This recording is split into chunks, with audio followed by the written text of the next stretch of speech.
Почитувани медиуми, почитувани граѓани. Цените на горивата се до плафон. Од вчера дизелот е над 100 денари за литар. Ова е нов удар врз стандардот на граѓаните кои чекаат мерки, но владата на Мицкоски не превзема ништо. Нема намалување на ДДВ, нема намалување на акцизата, нема мерки за заштита на стандардот на граѓаните. Дури Мицкоски кажа дека нема намера да го намали ДДВ-то за горивата. Граѓаните во Македонија со најниски плати сега ќе плаќаат литар дизел над 100 денари.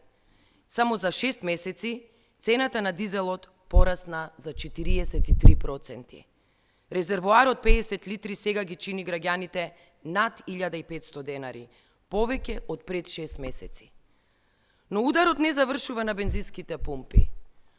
Поскапо гориво значи поскап транспорт, поскапо производство, поголеми трошоци за земјоделците и нов раст на цените на храната.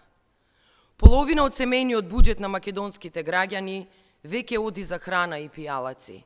Потрошувачката кошничка е речиси 70.000 денари, а платите стагнираат.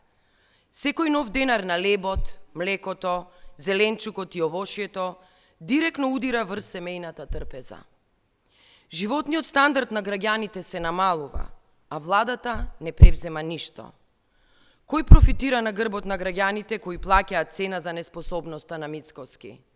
СДСМ бара намалување на ДДВ-то за горивата од 18 на 5%, намалување на акцизата за 50%.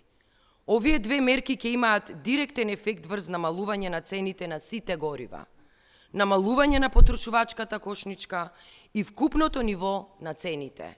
Ајде, барем еднаш прифатете нешто добро за граѓаните.